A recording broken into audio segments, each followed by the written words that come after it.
কথা বলতে আমি কিছুই বুঝতে পারিনি। আমি একটু সিরিয়াস থাকার চেষ্টা করছিলাম, কিন্তু হচ্ছিল না। আমি মোবাইলে মেসেজ পেলাম যে হচ্ছে না, তুমি যেরকম থাকো সেরকমই হও। আরেকটা কথা বলে দিই যে কেউ যদি এটা এক্সপেক্ট করে থাকেন যে আমি যুক্তি তর্ক করতে এসেছি, আমি তর্ক করতে পারি, যুক্তি আমার আসে না। তো এখানে ওটা হবে না আমি শুনলাম। আর এই ঝামেলার মধ্যে আমি নেই। তো এসআইআর নিয়ে আমি যদি বলি, আমার আমার জ্ঞানে যতদূর হয়, যে কালকে সাপ্লিমেন্টারি লিস্ট প্রকাশ পেল। তো অ্যাকচুয়ালি আমার আজকে মন খারাপ, প্রচণ্ড মন খারাপ। কেননা আমার ওয়াইফের নাম ডিলিটেড লিস্টে আসেনি। এখন আমাকে অ্যাপ্লাই করতে হবে যে আমার ডিলিট কি করে হয়। জানি না কি হবে। তো আমি প্রথমেই বলে দিই যে আমি এখানে এমন একটা এক্সপেকটেশন নিয়ে এসেছি যে যাতে সবাই বলে, সবাই আমার নামই বলে এই শোয়ের পর, যে ওকে ডাকার কি দরকার ছিল। তো আমি একজন কমেডিয়ান, প্রথমে বলে দিচ্ছি, কেননা স্টেজে আমাকে কমেডি করতে দেখে অনেকে পার্টির নেতার সঙ্গে গুলিয়ে ফেলতে পারেন। আহ, না, মানে ওরকম আমি আমি নেগেটিভলি বললাম না, আমি পজিটিভলি বললাম। কেননা অনেক নেতার আমি দেখেছি সেন্স অফ হিউমার অসাধারণ, খুবই ভালো। আহ, আমি শুধু দেখেছি যে মানে সেন্স অফ হিউমার অসাধারণ, কিন্তু জোক নিতে পারেন না, আমি মাঝে মাঝে দেখেছি। আমি যখন আমি একজনকে নাম করলাম, একজন নেতাকে, যে আপনি পলিটিশিয়ান তো ঠিক আছেন, কিন্তু কমেডিয়ান হিসেবে আপনি অসাধারণ, রেগে গেছেন। বলছে সাহস কী করে হয় আমাকে পলিটিশিয়ান বলার। তো মানে এই এই ব্যাপারগুলো হয় আর কি। সুমনদা আমাকে বললেন যে এরকম একটা শো আছে, সামনে ইলেকশন আছে, তো ইলেকশনের ওপরে কিছু জোক লিখে নিয়ে আসবে। তো আমি বললাম জোকের ওপর কি জোক লিখবো, আর খুব চ্যালেঞ্জিং ব্যাপার। তো অনেকে ভাবছেন যে মহাযুদ্ধের মতো একটা প্রোগ্রামে আমাকে কেন ডাকা হলো, এরকম একটা সিরিয়াস প্রোগ্রামে। হ্যাঁ, মানছি যে রাজনীতি একটা খুব গুরুগম্ভীর বিষয়, খুব সিরিয়াস ব্যাপার। কিন্তু আজকাল রাজনীতি এমন ছ্যাবলামোর পর্যায়ে চলে গেছে যে সুমনদা ভাবলেন যখন চলেই গেছে, তাহলে সরাসরি ডেকে কাউকে করানো যাক। তবে অনেকে জোক নিতে পারে, আমি দেখেছি অনেকে জোক নিতে পারে। আমি কদিন আগে একজন মানে একটা স্ট্যান্ড আপ কমেডির শোতে গেছিলাম। ওখানে গিয়ে আমি দেখলাম যে কয়েকজন টিএমসির সমর্থক আছেন। তো আমি পারমিশন নিয়ে নিলাম পলিটিক্যাল জোক করার আগে। আমি বললাম যে আমি পার্টির ওপর জোক করতে পারি তো। ওপেন প্রচণ্ড, বলে হ্যাঁ অবশ্যই করতে পারেন, কিন্তু বিজেপি পার্টির ওপর। তো আমি আমি বিজেপির ওপর জোক করলাম, তারপরে দেখলাম কিছুজন রেগে গেল। তখন আমি বুঝতে পারলাম আচ্ছা ওখানে বিজেপি সমর্থকও আছেন। তো তখন আমি কি করলাম, যে একটা টিএমসির ওপর যোগ করলাম, একটা বিজেপির ওপর যোগ করলাম। তো আমার এই জিনিসটা খুব ভালো লাগে যে যারা যোগকে যোগ হিসেবে নেয়। সিরিয়াসলি আমি একজনকে দেখলাম যে টিএমসির জোকেও হাসছে, বিজেপির জোকেও হাসছে, আমি অ্যাপ্রিসিয়েট করলাম। আমি বললাম থ্যাংক ইউ সো মাচ শতরূপদা। তো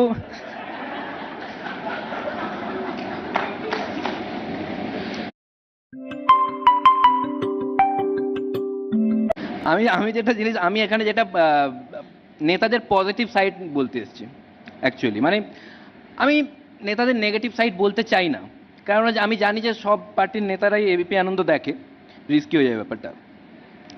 আমি যেটা দেখেছি যে অনেকে যদি ভাবে যে আমার কেন্দ্রে আমি কাকে ভোট দেবো, আমি কনফিউজড, আমি ঠিক করতে পারছি না, আমি আত্মবিশ্বাস দেখে ভোট দেবো, যে কার আত্মবিশ্বাস বেশি, তাহলে বিপদে পড়ে যাবেন, ভোটই দিতে পারবেন না। কেননা কারো আত্মবিশ্বাস কম নয়, সবারই তুঙ্গে। আপনারা দেখবেন ইলেকশনের আগে যখন সাংবাদিক গিয়ে কোনো প্রার্থীকে জিজ্ঞেস করেন যে সামনে ইলেকশন, কি মনে হচ্ছে, জিতবেন? জিতে গেছি। কেউ ফিউচারে কথা বলে না, জিতে গেছি। সাংবাদিক ভয় পেয়ে যায় কি এবারে ইলেকশনের রেজাল্ট আগে বেরিয়ে গেল নাকি ইলেকশনে। মানে একটা আত্মবিশ্বাস, একটা কনফিডেন্স। আর একটা কমন ডায়লগ দেখবেন নেতাদেরকে, মানে প্রার্থীদেরকে যদি জিজ্ঞেস করা হয় যে মানে বিপক্ষ প্রার্থীর ব্যাপারে, সবাই বলছে যে ও ঘাবড়ে গেছে, ভয়, হেরে যাবে না, ভয় পেয়ে ঘাবড়ে গেছে, সবাই বলছে ঘাবড়ে গেছে। বিপক্ষ প্রার্থীকে জিজ্ঞেস করা হচ্ছে, ও বলছে এও ঘাবড়ে গেছে। এটা দেখে জনগণ ঘাবড়ে যায় যে আমাদের কেন্দ্রেই সব ঘাবড়ানোর প্রার্থী কেন দিয়েছে। তারপরে জনগণ দেখে যে কে কম ঘাবড়েছে, তার মধ্যে আবার জনগণ ঠিক করে যে কাকে ভোট দেওয়া যেতে পারে। আর আমি দেখেছি যে মানে কনফিডেন্স এত থাকে না নেতাদের, চ্যালেঞ্জ ছুড়ে দেয়। আমি অবাক হয়ে যাই যে এত কনফিডেন্সের চ্যালেঞ্জ ছুটছে কি করে। সিরিয়াসলি, মানে যখন সাংবাদিক জিজ্ঞেস করে প্রার্থীকে যে বিপক্ষ প্রার্থীর ব্যাপারে, পুরো ওপেন চ্যালেঞ্জ, এবারে যদি আমি না জিতি আমি রাজনীতি ছেড়ে দেব, আমি রাজনীতি ছেড়ে দেব, এরকম কনফিডেন্সে বলছে। সবাই ভাববে যে বাবা যদি হেরে যায় কি হবে, হেরে গেলে কিচ্ছু হবে না। ঠিক এইটা নেতাদের গুণ আমি দেখেছি, ঠিক মেকআপ দিয়ে দেবে যে কোনো পার্টির নেতা। রাজনীতি ধরুন ও হেরে গেল, এত এটা বলার পরে হেরে গেল, তো সাংবাদিক জিজ্ঞেস করবে যে আপনি বলেছিলেন রাজনীতি ছেড়ে দেবেন, কি হলো, শুরু হয়ে যাবে। আমি বলেছিলাম আমি হেরে গেলে রাজনীতি ছেড়ে দেব। আমি সিদ্ধান্ত নিয়েছিলাম রাজনীতি ছেড়ে দেব, কিন্তু রাজনীতি আমাকে ছাড়বে না। জনগণ বলে বাহ, হ্যাঁ তো ঠিক ঠিক, তাহলে একদম ছাড়ার দরকার নেই, তাহলে ঠিক ঠিক, গুড ডিসিশন, গুড ডিসিশন। আমি বলেছিলাম রাজনীতি ছেড়ে দেব, কিন্তু কবে ছাড়বো তো বলিনি। মানে একদম মেকআপ দিয়েই যাবে।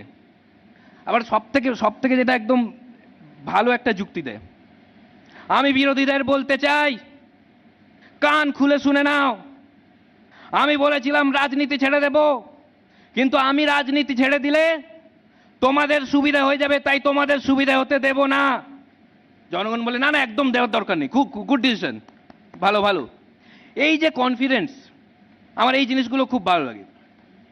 আরেকটা কমন ডায়লগ হচ্ছে বিপক্ষ প্রার্থীর ব্যাপারে জিজ্ঞেস করলে, যে 4 তারিখের পরও পালানোর পথ পাবে না। 4 তারিখ যদি বিপক্ষ প্রার্থী জিতে যায়, দাদা বলছিলেন পালানোর পথ পাবে না, বলে হ্যাঁ এখন কোথায় আছো, বলে এই এলাকাতেই, দেখলেন পথ পেল না, ঠিক মিলিয়ে দেবে, মিলিয়েই দেবে। আর আমি দেখেছি ভোটের প্রচারে সব নেতাদের মধ্যে একটা কম্পিটিশন থাকে প্রার্থীদের মধ্যে, যে কে কত সিম্পল হতে পারে, কোন প্রার্থী কত সিম্পল, কত কিউট নিজেকে দেখানো যেতে পারে। মানে বিভিন্ন জায়গায় যাচ্ছে, গ্রামে গঞ্জে যাচ্ছে প্রচারে, যার তার বাড়িতে ঢুকে খেয়ে নিচ্ছে, ঢুকে খাচ্ছে, যার বাড়িতে খাচ্ছে সে রেগে যাচ্ছে যে আমি ছিলাম না, আমার বাড়িতে ঢুকে খেয়ে নিয়েছে। সে ভাবছে এখন আমি কি খাবো, ওরা খেতে পাচ্ছে না। ওই জন্য দেখবেন গ্রামে ভোট হলে দেখবেন সব বাড়িতে তাড়াতাড়ি খেয়ে নেয়, তাড়াতাড়ি খেয়ে নাও, যে কোনো প্রার্থী ঢুকে যে কোনো মুহূর্তে খেয়ে নিতে পারে। আর দেখবেন মানে যখন যায় ওখানে বাড়িতে ঢুকে খাচ্ছে, তো মাটিতে বসে খাবে, টেবিল, আর যাদের বাড়িতে খাচ্ছে তারা টেবিলে খাচ্ছে, তারা বলছে দাদা আমরা এতটাও গরিব না, এরকম প্লিজ করবেন না। বলছে না আমি মাটিতেই খাবো, যতক্ষণ ক্যামেরা আছে আমি তো মাটিতেই খাবো, আমার টেবিলে উঠাতে গেলে আগে ক্যামেরা সরাও। আর দেখেই বোঝা যাচ্ছে মাটিতে বসার মানে অভ্যেস নেই, বসে গেছে, মানে দলের কর্মীরা চিন্তিত, দাদা বসে তো গেছেন, উঠবেন কি করে এবার। বলছে না আমি তো মাটিতেই খাবার, সিম্পল খাবারে বিশ্বাসী। বলে না আমি একটা সবজি ডাল সিম্পল। যাদের বাড়িতে খাচ্ছে তারা বলছে যে দাদা প্লিজ আপনি আগে খেয়ে নিন, আমাদের আলাদা খাবার আছে, আপনার সাথে বসে উচ্ছে খাওয়ার কোনো ইচ্ছে আমাদের নেই। আগেরবার উচ্ছে খাইয়ে দিয়েছিলেন, এখনো মুখ বেঁকে আছে, কিন্তু না বসে খাবে। বললে না আমি আমি আমি উঠবই না, আমি এখানে বসেই খাবো। আর যেমন আমি দেখেছি যে আমি দেখছি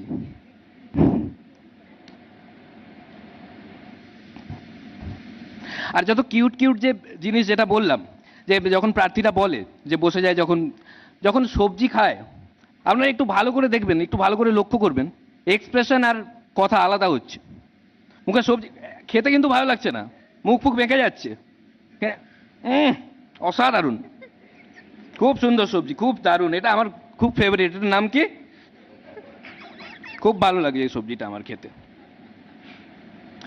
প্রচারে যাচ্ছে, যে কোনো বাচ্চা ওখানে খেলছে, বাচ্চার সঙ্গে কিছু না, ছোট বাচ্চা খেলছে, বাচ্চাকে কোলে তুলে আদর করছে, বাচ্চা বলে এটা কি হচ্ছে, এত আদর তো আমার মা বাবা করে না, আমার মা বাবা তো এসআইআর ডিলিটেডে নাম আছে, তারপর বাচ্চা ফেলে চলে যায়। আর যখন কেউ ক্রিকেট খেলে না, প্রার্থী যাচ্ছে প্রচারে, কেউ ক্রিকেট খেলছে, ওখানে গিয়ে ব্যাটিং করা শুরু করে দেয়, যারা বাচ্চারা খেলে তারাই বিরক্ত হয়ে যায়, আবার সেই বাজে ব্যাটসম্যানটা আসছে, প্রত্যেকদিন 3-4 ওভার করে খেলে বেরিয়ে যাচ্ছে ফিল্ডিং না করে, ফিল্ডিং করতে বললেই বলছে যে আমার প্রচার আছে। আর এত বাজে খেলে, এত মানে 3 ওভার খেলছে, 30-40 বার আউট হচ্ছে, এক বলে 2 বার আউট হচ্ছে, ওর খুবই বাজে খেলে, মানে কেউ খেলা দেখে নিলে ভোট পাবে না। আমার মাঝে মাঝে মনে হয় খেলা দেখে নিয়েছিল বলে হেরে যাচ্ছে। আর কি বাধ্যবাধকতা আছে যে খেলতে হবে। আমি একটা ভিডিও দেখছিলাম, একজন মানে উদ্বোধনে গেছে, উদ্বোধনে বল মারতে গিয়ে উল্টে পড়ে গেছে, সাইডে একটা লোক বলছে দাদা মানে আপনার রাজনীতি আর খেলা দুটোই একই, বলে থ্যাংক ইউ, বলে থ্যাংক ইউ না, দুটোই বাজে। আর আপনারা দেখবেন যখন টিভিতে দেখানো হয় যে এই প্রচারের ব্যাপার স্যাপার প্রার্থীর ব্যাপারে যখন বলা হয়, আপনি একটু অন্যদিকে তাকিয়ে দেখবেন, আপনার মনে হবে না কোনো প্রার্থী পার্টির। আপনার মনে হবে যে কোনো ফিটনেস ইনফ্লুয়েন্সার ওখানে আছে, কোনো বড় নিউট্রিশনিস্ট। ভোটের প্রচারের ফাঁকে প্রার্থী কি খাচ্ছেন, কিভাবে নিজেকে ফিট রাখছেন, সারাদিন দেখাচ্ছে ভোটের প্রচারের ফাঁকে প্রার্থী কি খাচ্ছেন। আরে এত কি খাবে, দেখে মনে হচ্ছে ভোটের প্রচারের ফাঁকে প্রার্থী খাচ্ছেন না, খাওয়ার ফাঁকে প্রচার করছেন। সারাদিন খেয়ে যাচ্ছে, আর প্রার্থীরাও খুব সিরিয়াস, ভাবে যে হ্যাঁ আমার মধ্যে কিছু তো আছে। আমি সকালে হালকা একটা ব্রেকফাস্ট করে বেরিয়ে যাই। আমার মাঝে মাঝে এরকমও মনে হয় যে প্রার্থীরা যখন বাড়ি থেকে বেরোয় না সকালে, ভালো করে মাছ মাংস খেয়ে নেয়, বলে তাড়াতাড়ি খাইয়ে দাও, সারাদিন আজকে সবজি খেতে হবে। সকালে বেরিয়ে যাচ্ছে বলে আমি ব্রেকফাস্ট, একটা হালকা ব্রেকফাস্ট করে বেরিয়ে যাই, আর একটু বেলার দিকে একটা ডাবের জল খেয়ে নিই। যারা সারাদিন মানে সারা বছর যারা একটু লিটল লিটল নেওয়ার অভ্যেস আছে, তারাও এই সময় ডাবের জলে চলে আসে। আমি একটু ডাবের জল নিয়ে নিই। আমার এইভাবে চলে, আর একটু সিম্পল খাবার, মানে আমি দুপুরে একটু সিম্পল খাবার খাই, আর ক্যামেরা অফ হলে বিরিয়ানি। তো আর আমি না নেতাদের মধ্যে বাচ্চামি দেখেছি অনেক, মানে আমি আজকে পজিটিভ পয়েন্টগুলো বলছি, মানে নেগেটিভ আমি বলবোই না, যেটা বললাম নেগেটিভ নেই, ক্যামেরার সামনে তো নেই। তো আমি বাচ্চাদের পজিটিভ, মানে বাচ্চাদের মানে নেতাদের মধ্যে বাচ্চামিল আমি দেখতে পেয়েছি। দেখুন আপনাদের বলে দিচ্ছি কিভাবে আপনারা রিলেট করতে পারবেন। আমি যখন ছোট ছিলাম, অনেক বাচ্চাদের আপনারা দেখবেন যখন বাসের ট্রেনে যায় টিকিট সংগ্রহ করে। আমরা ছোটবেলা করতাম, অনেক টিকিট জড়ো করে রাখতাম বাড়িতে, টিকিট না পেলে কাঁদতাম। নেতারাও।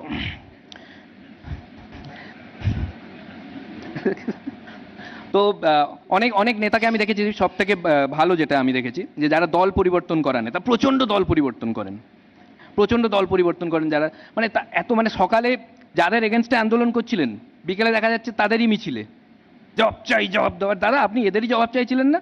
বলে হ্যাঁ দিচ্ছিল না, তাই আসতে হলো। আমি সারা জীবন এরকমই জবাব চাইবো চারদিকে।